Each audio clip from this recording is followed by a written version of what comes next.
के बाबरकत और जलाली नाम है आप सबों को इस्लाम। मैं खुदा का शुक्र करती हूँ और शिलोक टीवी का जिन्होंने मुझे मदऊ किया ताकि मैं आपके साथ खुदा का कलाम बांट सकूँ। आए हम बढ़ते हैं अपने टॉपिक की तरफ और हमारा आज का अनवान है मोहब्बत। आए हम देखते हैं कि कलाम मुकद्दस हमें मोहब्बत के बारे में क्या बताता है। मेरे साथ निकाले पहला यूहन्ना 4 बाब उसकी 8 आए। जो मोहब्बत नहीं रखता वो खुदा को नहीं जानता क्योंकि खुदा मोहब्बत है। और इसी तरह जब हम देखते हैं तो मोहब्बत रूह का फल है। गलतियों 5 बाब। मोहब्बत रूह का पहला फल है। मोहब्बत एक नेमत है, मोहब्बत एक बरकत है और खुदा मोहब्बत और मेल मिलाप का सरचश्मा है। दूसरा करंथियों 13 बाब उसकी 11 आयत में मोहब्बत एक बरकत, फजल और दिलेरी और सबसे बढ़कर मोहब्बत एक कुर्बानी है। जब हमें मसीह यीशु की ज़िंदगी से नज़र आती है कि मसीह यीशु की ज़िंदगी में मोहब्बत इस कदर कामिल है कि उन्होंने हमारे लिए अपने आप को कुर्बान किया। सो मोहब्बत एक कुर्बानी है। अब हम आगे बढ़ते हैं और देखते हैं मोहब्बत की अहमियत क्या है। मोहब्बत के बगैर हम खुदा को पहचान, खुदा को जान नहीं सकते। इफिसियों 3 बाब 18 आयत इसमें बयान करती है। मोहब्बत ही के वसीले से हमारी बुनियाद कायम रह सकती है। सबसे बड़ी बात कि मोहब्बत के वसीले से हमारी बुनियाद कायम रह सकती है। अगर हम मसीह में हैं और हमारी बुनियाद मसीह में है, क्योंकि मसीह हमारी चट्टान है, जब हमारी बुनियाद मसीह में कायम रहेगी तो हम भी खुदा में, मसीह में कायम रहेंगे। तो मोहब्बत के सबब से होगा, मोहब्बत के वसीले से होगा ताकि हम मसीह में कायम रह सकें। मोहब्बत से हमारी बातनी इंसानियत जोरावर होती है। हम इन स्पिरिट मजबूत हो जाते हैं मोहब्बत के साथ। और इफिसियों 3 बाब 16 आयत इसका हवाला है। जब हम मोहब्बत रखते हैं तो खुदावंद यीशु मसीह के हकीकी शागिर्द ठहरते हैं, जो कि खुदावंद यीशु मसीह कहते हैं कि अगर आपस में मोहब्बत रखोगे तो इससे सब जानेंगे कि तुम मेरे शागिर्द हो। इससे सब जानेंगे, तमाम कौमें, तमाम उम्मतें, तमाम लोग जानेंगे कि तुम मेरे शागिर्द हो। और इसका हवाला यूहन्ना 13 बाब 35 वर्स। अब हम आगे बढ़ते और देखते हैं कि अगर हम मसीह खुदावंद से मोहब्बत रखते हैं तो हमें क्या करना चाहिए। यूहन्ना 14 बाब और उसकी 23 आयत में लिखा है, यीशु ने जवाब में उससे कहा कि अगर कोई मुझसे मोहब्बत रखे तो वो मेरे कलाम पर अमल करेगा और मेरा बाप उससे मोहब्बत रखेगा और हम उसके पास आएंगे और उसके साथ सुकूनत करेंगे। बड़ी बात कि जब हम खुदा से मोहब्बत रखते हैं, खुदा यीशु मसीह से मोहब्बत रखते हैं, तो हमारे लिए जो ज़रूरी और अफजल काम है कि उसके कलाम पर अमल करना। जब हम मोहब्बत में कायम रहते हैं, उसके कलाम पर अमल करते हैं, तो खुदा बाप और खुदा यीशु मसीह हमारी ज़िंदगी में आकर सुकूनत करते हैं और हमारी ज़िंदगी बाबरकत हो जाती है और हमारी ज़िंदगी में मसीह की मोहब्बत भी कामिल होने शुरू हो जाती है। मसीह की मोहब्बत परवान चढ़ना शुरू हो जाती है और हम उसमें कामिल होते हैं, उसमें बढ़ते हैं, क्योंकि उसकी मोहब्बत हमें पेवस्त हो रही है, उसकी मोहब्बत हमें बढ़ रही है। इसी तरह जब हम आगे बढ़ते हैं तो हम देखते हैं कि मोहब्बत हमारे लिए ज़रूरी क्यों है। जिंदा रहने के लिए हमें मोहब्बत की ज़रूरत है। जब हम ज़िंदगी गुजारते हैं तो उसके अगर ज़िंदगी में मोहब्बत ना हो तो ज़िंदगी बहुत मायूस, नाउम्मीद और तन्हाई में गुजरती है। लेकिन मोहब्बत ज़रूरी है ताकि हम ज़िंदगी को बसर कर सकें और खुदा के जलाल में ज़िंदगी को गुजार सकें। खुदा के साथ चलने के लिए हमें मोहब्बत ज़रूरी है। जब हम खुदा के साथ चलेंगे तो अगर हमारी मोहब्बत खुदा के साथ ना हो तो हम उसके साथ कभी नहीं चल सकते। हम पैदाइश की किताब में हनूक को देखते हैं कि हनूक खुदा के साथ चलता रहा, वफादारी से चलता रहा और वो जिंदा आसमान पर उठा लिया गया। इसी तरह मोहब्बत हमारी तरक्की का बायस बनती है। मोहब्बत हमारे लिए इसलिए ज़रूरी है ताकि हम तरक्की कर पाएँ और मोहब्बत से हम मेल मिलाप रख पाएँ, मोहब्बत से हम मसीह में बुनियाद को कायम रख पाएँ। मसीही चाल चलन फितरती तौर पर उस मोहब्बत से पैदा होता है जो मसीह पर ईमान लाने का नतीजा है। अब हम देखते हैं कि मोहब्बत, मसीही मोहब्बत हमारी ज़िंदगी में कब तक कायम रह सकती है। तो मसीही मोहब्बत हमारी ज़िंदगी में उस वक्त तक कायम रह सकती है जब खुदा का दम हमारी ज़िंदगी में है। तब तक मोहब्बत खुदा की हमारी ज़िंदगी में कायम रह सकती है। हमें ज़रूरी है कि हर बात को मसीह की मोहब्बत, कुर्बानी, माफ़ी, फजल और पाकीज़गी की रोशनी में देखा जाए। हर बात को परखा जाए कि क्या वो खुदा की मोहब्बत के मुआफिक है और क्या इस काम को करने से मेरा खुदा मुझसे राज़ी होता है। अगर खुदा, आपको मालूम होता है कि खुदा मेरा इस काम करने से राज़ी है, तो आपकी मोहब्बत खुदा के साथ कामिल होती है और आप पेवस्त हो जाते हैं उसके साथ और वो मोहब्बत बढ़ना शुरू हो जाती है। मैं आज आपको इस प्लेटफॉर्म पर खड़े होकर इनकरेज करना चाहूँगी कि मसीही फाउंडेशन, क्रिश्चियन फाउंडेशन में रहते हुए आपको मोहब्बत की बहुत ज़रूरत है। हमें बढ़ने के लिए मोहब्बत की ज़रूरत है। जब तक हम मसीही ईमान में रहते हैं हमें मोहब्बत की ज़रूरत है।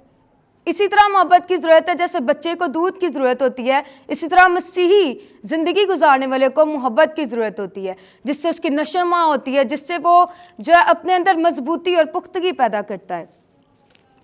कलीसिया के लिए खुदा की मोहब्बत कैसी है, इसके लिए मेरे साथ निकालें इफिसियों 5 बाब उसकी 25, 26 और 27 आए। इसमें हम देखते हैं कि कलीसिया के लिए खुदावन की मोहब्बत क्या है। ऐ शोहरों, अपनी बीवियों से मोहब्बत रखो जैसे मसीह ने भी कलीसिया से मोहब्बत करके अपने आप को उसके वास्ते मौत के वाले कर दिया, ताकि उसको कलाम के साथ पानी से गुस्ल देकर और साफ करके मुकद्दस बनाए और एक ऐसी जलाल वाली कलीसिया बनाकर अपने पास हाजिर करे जिसके बदन में दाग या झुर्री या कोई और ऐसी चीज़ ना हो, बल्कि पाक और बेऐब हो। मसीह की मोहब्बत कलीसिया से इस तरह ज़ाहिर होती है कि उसने कलीसिया के लिए अपने आप को कुर्बान किया, अपने आप को जलाली बदन, अपने आप को इंसानी बदन में लाया और कलीसिया को पेश कर दिया। उसने दुख उठा उठा कर हमारे लिए फर्मा बरदारी सीखी, क्योंकि उसकी मोहब्बत हमारे साथ कामिल हो गई थी और उसकी मोहब्बत इस कदर कामिल थी कि उसने हमें बाप का फर्जंद बना दिया। ये खुदा की मोहब्बत है, खुदा यीशु मसीह की मोहब्बत है कि वो हम जो मसीह की कलीसिया है वो हमें पाक और बेऐब देखना चाहता है। और जब तक हम उससे मोहब्बत नहीं रख सकते हम ना पाक हो सकते हैं और ना ही बेऐब ठहर सकते हैं। तो उससे मोहब्बत रखनी ज़रूरी है ताकि हम पाक और बेऐब हो सकें। इसी तरह हम आगे बढ़ते हैं और देखते हैं पहला यूहन्ना 4 बाब 9 आयत।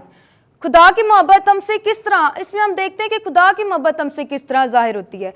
खुदा को कभी किसी ने नहीं देखा, मगर जब हम मोहब्बत रखते हैं तो खुदा हम में रहता है और उसकी मोहब्बत हमारे दिल में कामिल हो जाती है। जब हम मसीह में रहते हैं, मसीह से मोहब्बत रखते हैं, तो मसीह की मोहब्बत हम में कामिल होना शुरू हो जाती है। बेशक खुदा को किसी ने नहीं देखा, लेकिन खुदा तब हमें नज़र आता है जब हम एक दूसरे से मोहब्बत रखते हैं, तभी फिर हम उसके हकीकी शागिर्द ठहरते हैं और तभी हमारी ज़िंदगियाँ फलदार हो जाती हैं। इसी तरह हम आगे बढ़ते हैं और खुदा उनके कलाम में लिखा है पहला यूहन्ना 4 बाब उसकी 16 आयत में, जो मोहब्बत में कायम रहता है वो खुदा में कायम रहता है और खुदा उसमें कायम रहता है। बड़ी बात कि अगर हम मोहब्बत में कायम रहेंगे तो खुदा हम में कायम रहेगा, खुदा की मर्जी, खुदा का इख्तियार हमारी ज़िंदगी में कायम रहेगा और इसके बगैर हम कुछ भी नहीं हैं। इसी तरह जो मोहब्बत का बड़ा बाब जो पूरी बाइबल मुकद्दस में जो बड़ी बुनियाद समझा जाता है, पहला कुरिन्थियों 13 बाब में चलते हैं हम और देखते हैं वो इंसानी मोहब्बत के बारे में क्या बयान करता है कि अगर एक मसीही ईमान और मोहब्बत में रहते हुए आगे बढ़ता है तो उसकी ज़िंदगी कैसी होनी चाहिए और मोहब्बत की अहमियत और उसकी फजीलत, ईमान और मोहब्बत की अहमियत और उसकी फजीलत हमारी ज़िंदगियों में कैसी होनी चाहिए। इससे पहले पहला कुरिन्थियों 12वां बाब और उसकी 31 आयत कि तुम बड़ी से बड़ी नेमतों की आरजू रखो, लेकिन और भी सबसे उम्दा तरीका मैं तुम्हें बताता हूँ। इसके साथ ही नीचे बाब 13 शुरू हो जाता है जिसका टाइटल है मोहब्बत। अगर मैं आदमी और फरिश्तों की ज़ुबानें बोलूँ और मोहब्बत ना रखूँ तो मैं ठनठनाता पीतल या झंझनाती झांझ हूँ। और अगर मुझे नबूवत मिले और सब भेद और कुल इल्म की वाकफियत हो और मेरा ईमान यहाँ तक कामिल हो कि पहाड़ को हटा दूँ और मोहब्बत ना रखूँ तो मैं कुछ भी नहीं। और अगर अपना सारा माल गरीबों को खिला दूँ या अपना बदन जलाने को दे दूँ और मोहब्बत ना रखूँ तो मुझे कुछ भी फ़ायदा नहीं। यहाँ पौलुस रसूल मोहब्बत को ज़ुबानों से फ़ौक़ियत दे रहे हैं कि अगर आपके पास ज़ुबानें और मोहब्बत ना हो तो इससे कुछ फ़ायदा नहीं है। मोहब्बत ज़ुबानों से अफजल है, मोहब्बत नबूवत से अफजल है, मोहब्बत भेदों से अफजल है और मोहब्बत कुल इल्म की वाकफियत से अफजल है। मोहब्बत की अहमियत ये हमारी ज़िंदगियों में है कि अगर हमारे पास अपना बदन जला देने के लिए हम अपने आप को पेश कर दे और मोहब्बत ना रखे तो हमारी ज़िंदगी बेफ़ायदा और हमारा ईमान बेफल रह जाता है, हमारी वो मेहनत बेफ़ायदा रह जाती है। आगे देखते हैं और इसमें मोहब्बत की खूबियों के बारे में बयान किया गया है कि मोहब्बत साबिर है और मेहरबान, मोहब्बत हसद नहीं करती। आजकल ऐसा टाइम चल रहा है कि अगर किसी के पास ब्लेसिंग हो तो हम उसकी ब्लेसिंग को देखते देखते ही हम उससे हसद करने शुरू हो जाते हैं और उसी हसद में हम अपना टाइम वेस्ट कर देते हैं। जो हमारे पास बरकत हम उस पर गौर ही नहीं करते। लेकिन देखें कि मोहब्बत क्या कहती है। मोहब्बत कहती है कि मोहब्बत हसद नहीं करती। मोहब्बत शेखी नहीं मारती और फूलती नहीं, ना ज़ेबा काम नहीं करती, अपनी बेहतरी नहीं चाहती, झंझलाती नहीं, बदगुमानी नहीं करती, बदकारी से खुश नहीं होती बल्कि रास्ती से खुश होती है।